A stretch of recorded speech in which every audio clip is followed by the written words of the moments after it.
And we had a female producer come in who decided that we wanted a bit more sex for Lovejoy. I was quite happy.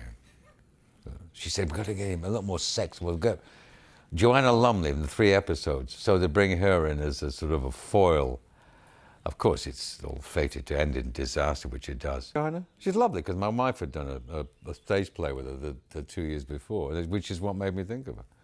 But she's gone on then. She wasn't doing much at the time. It sort of rebirthed her career in a way.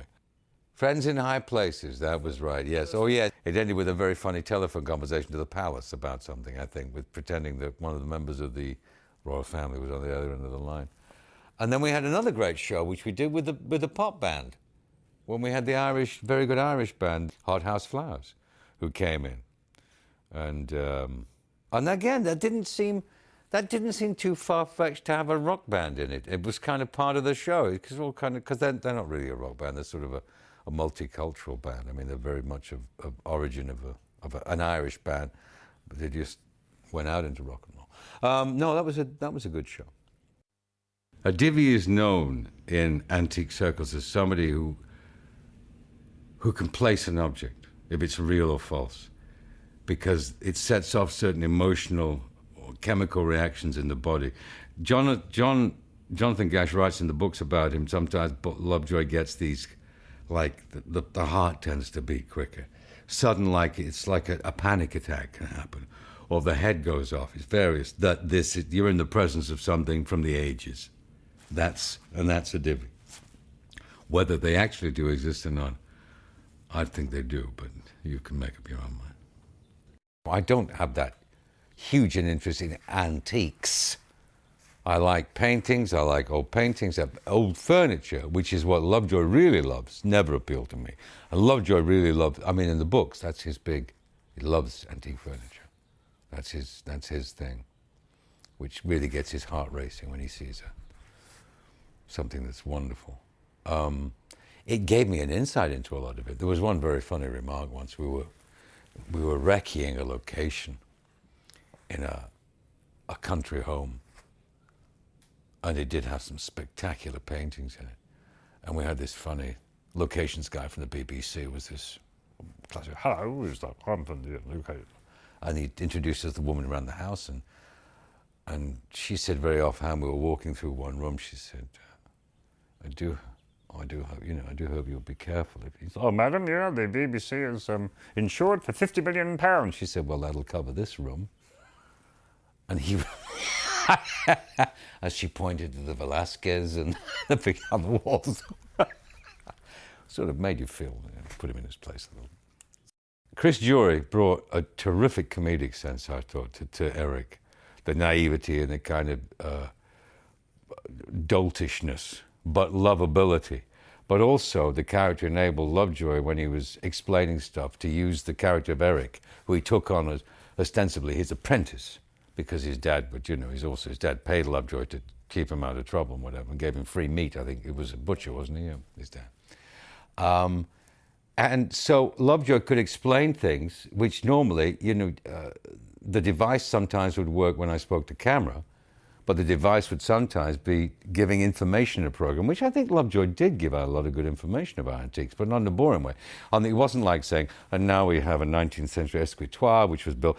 He could do it in a way that Eric would say, what's this, Lovejoy? Oh, I mean a writing desk, or you mean that, or it would be a conversation, very funnily written by Ian Lafreniere, one of the other writers, that would give information out without appearing that it was just information being out. It would be a comedy scene, but within that, there'd be light and shade about the characters while giving you some serious chat about antiques.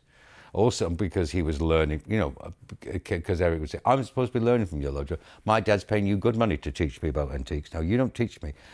And I think Chris gave it a great boost to my character. And I could go on and on. And which brings me back to the camera thing, which I don't think people realized in the first series, that I did actually, was one of the first cameras on TV, to talk to the camera. But you always try to make it as part of the, as if I'm talking to you now, naturally talking to you off camera. Then he'd just turn, he'd go, and back again. The audience would say, did he just talk to the camera? It wouldn't be like an obvious thing of I'm now going to talk to the camera. You try and build it into the show. And that would be another way of giving the audience information or bringing the audience on your side. I think Lovejoy was a good example of something that television does very well, which I don't think films can really exploit, that kind of comedy drama, which is a difficult genre, and actually more difficult to play than you think. Drama usually gets all the, gosh, it was so marvelous. But having not done at that time, and one of the reasons I wanted to do Lovejoy was to do something that was lighter than normal, than I was used to. And I loved it. I had a great time. It was a good show. The scripts were good. We paid well. And we had a good time. I think it had a good reputation as a show to do. And that's the most important thing. So people were attracted to it, and they came on. And when you do a show, I mean, your guest stars are your bread and butter. You say, come on, bring me what you do. Minnie Driver. Now, Minnie, we liked so much Minnie that we filmed her scene twice. Actually, it was funny because the first time it didn't come out, they had a technical problem, so they brought her back again. Gorgeous creature. And she played my daughter's friend at school. My God, is that long ago? Minnie. I always remember because she said, my mum and dad had a sense of humor. She said, because they were hippies, my mum and dad. I said, well, they called you Minnie. She said, yeah, but my brother's called Laurie. So Minnie and Laurie Driver. That's not bad. It's an appealing story, isn't it? No, they wrote one in once, I'm forgetting, a letter. There was a letter addressed to my character, and somebody I said, what was this E on the front? Said, well, it's your name. I said, what do you mean? He doesn't have a name. Well, he's got to have a name. I said, no, don't, and there's no address, it's just Lovejoy. Suffolk, if you want to put Lovejoy Suffolk, it'll get to him somehow. No, never had a name. Apart from when we did a 2-hour special with, we had Sir John Gielgud, who was wonderful, in the episode that we went to America on. And he insisted on calling me Love Boy from time to time, which I didn't object to being a Sir John. But it was very funny. Oh, yes, Love Boy. I said, no, it's Lovejoy. Oh, whatever, it doesn't matter, really, does it? Which was sweet. Pavel Douglas, who played Alexander, Lady Jane's long-suffering husband, was terrific. I mean, he used to say, brought me in again. What am I? I'm going to be boring again. No, Pavel, you're going to be Lady Alexander, who had this uneasy. He knows nothing's going on. We made him the haughty character he was, but I think we did good by him because they didn't cheat on him. Lovejoy never cheated on never cheated on Lady Jane. They didn't have a relationship. There's nothing to cheat on. Excuse me.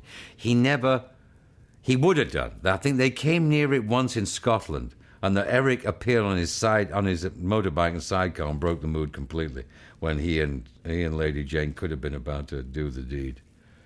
And I think we made it at the end, even though he cheated on Lady Jane. Actually, I think he did in an episode. At the end, yeah, he does. She comes back.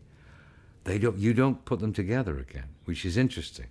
You have a chance to put Jane and Lovejoy together again after Alexander's cheated on her and left her, but no, because it's too late.